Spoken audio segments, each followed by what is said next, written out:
regards to relating authentically, for me, it's something that I'm very passionate about. It's work that I do, and mainly because I want somebody to be really straight with me. I want authentic connection, and I also need to meet that place myself. It's amazing how many people who want authentic connection from the other, and it starts right here. Yeah, I have to be willing to meet that place in myself. I have to be willing to be honest with myself. And for me, that's the maturity in the work, where I start taking responsibility, how I communicate. How do I relate with this? This is the first relationship right here, which many of us neglect, or many of us, somehow, don't pay attention to, or don't really listen to what's actually going on in here, And then from that place, I can relate, because I actually have some clarity here. I actually know what's going on here. And when I start communicating from that place, I know I know what it is I want to say. I know what it is I need. Yeah. So, for me, relating authentically is quite a big subject. There's so much in it. Yeah.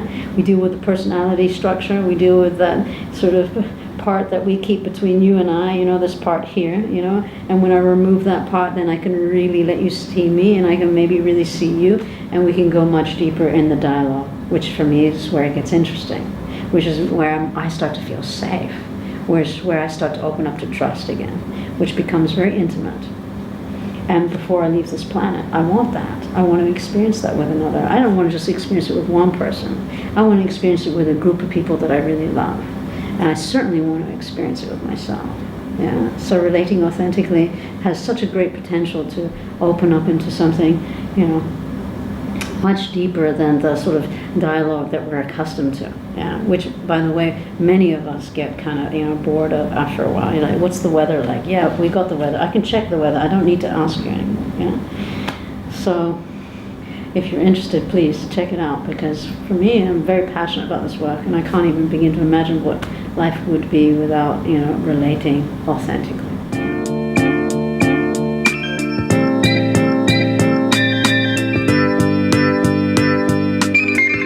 I get that question a lot regarding trauma.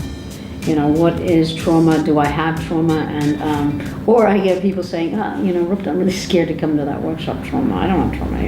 And I wish there was another word for trauma, because it is, in many ways, it deters people from actually coming, thinking that I don't have trauma. Personally, I used to think trauma was like some big accident. Yeah, that something, somebody was out on a bicycle and got knocked over or something.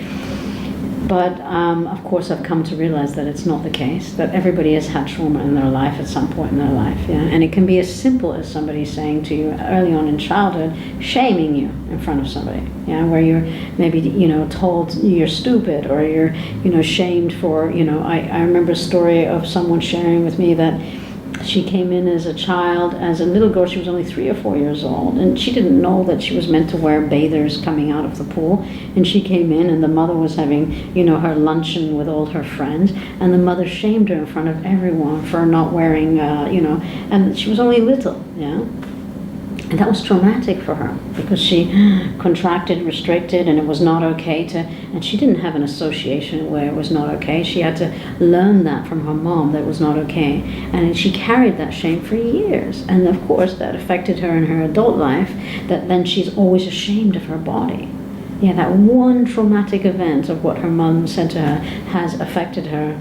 And, even though she's 36, 37 years old, So trauma doesn't necessarily look like an accident. It can be, of course, yeah, and it can be something also really heavy. We have all sorts of levels of trauma, yeah. But it can be just something verbal that was said to you, or an experience, or a certain event, or something you even witnessed, yeah.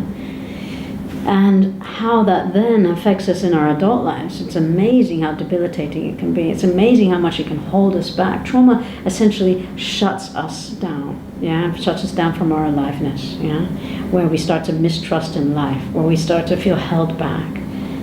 And but of course, the good news is we can work with trauma. We can always work with that place where we feel frightened, fearful, anxious. Yeah.